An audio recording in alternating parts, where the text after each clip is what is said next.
This section of the communication training pertains to offline relationship contacts.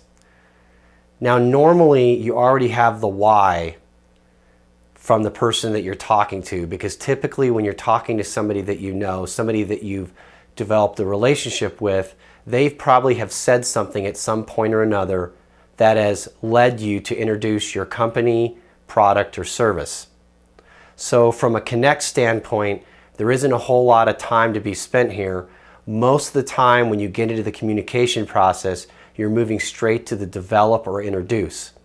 So as you saw in the original communication training, one of the things I talked about is the connect can go really fast if it's somebody that you know. So really your objective is to determine their personality type, which you should already know, and then what step you're going to do next. Is it going to be develop or is it going to be introduce? Now, one of the questions I get from people is once they start connecting with somebody and they're in the communication process, how often do they contact them? You know, what do they say? What do they do? How do they do it? All these things, and I'll cover that in a second. But I just want to let you know, when you're dealing with somebody in your offline world, particularly people that are relationships for you, people that you've been building relationships with, you need to understand that this is a lot different from how you would handle, say, somebody that comes from an online ad or a newspaper ad or other types of advertising. The key here is to be yourself. In other words, this person knows you for who you are and what you normally do. If the two of you do social media, Facebook and Twitter, and that's how you normally correspond, do that to get in contact with them. I call it like attempts. How many attempts you make in moving your friend, family member, or acquaintance through the process. So you may be somebody that talks on the phone. You may text. You may email. You may do any combination of these. The point is, you do what you normally do, and you do whatever works to move the person to the next step. So sometimes if you're developing somebody, and you've heard us use a Rich Dad method that we use over and over again, if you had somebody read the Rich Dad book, you know, it might take 4 or 5 texts or phone calls or any combination to move them through the process. So just be aware that when you're doing this, you want to have a plan. You want to know how many contacts it's going to take, and I'm going to give you that so so you and your downline and other folks understand what to do, how often to do it, so you're walking that fine line of moving them quickly through the process without annoying them at the same time. And that's something that people struggle with sometimes. Sometimes it keeps you from building the business at all. It's a fine line. It's really easy to do. You just have to know what to do. So now you can see here I have attempts, frequency, and amount. And if you have somebody that's pre-introduced, that means somebody in the develop, I'm going to attempt to contact them 3 times. You know, if they're not getting back to me after 3 times, I just move on from that, and then I continue my relationship as normal with them, and I don't really bring up the thing again unless they bring it up with me. The frequency, once you are moving into the communication process and say you're on the develop into the introduce, I'm contacting them on day 1, day 2, and day 4.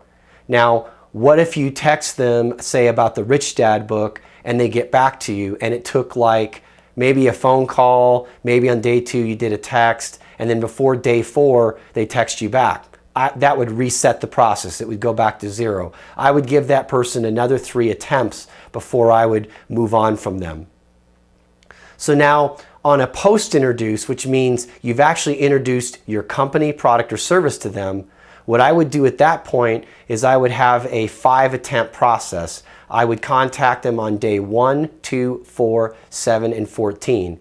And anytime they got back to me, if there's continued interest shown, I would reset the process. Now, just to understand, you're going to work with them in any way you can, but what typically works best is talking to them on the phone or face-to-face. But I understand sometimes texting and social media and email is the way to move people through the process. That's fine. Just don't fall in love with that. remember that at some point you have to talk to people because questions are going to be asked, and sometimes that's hard over email and social media and texting. It's really kind of a weird dialogue. So one thing I want to cover real quick, and I touched on it if you've seen the supplemental video on how to deal with people in a contact sense with advertising. I talked about the contact manager, and if you want a lot of details on that, you can go back and watch that video, but I'll just touch on it here. Sometimes keeping track of all this stuff can be really tough.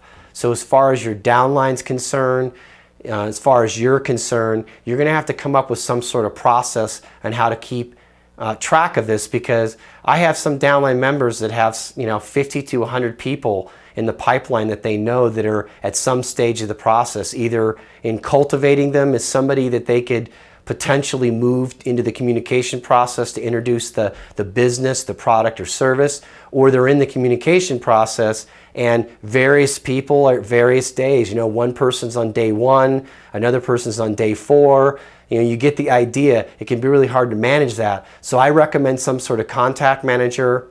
In my team, we have a proprietary system that keeps track of all of this.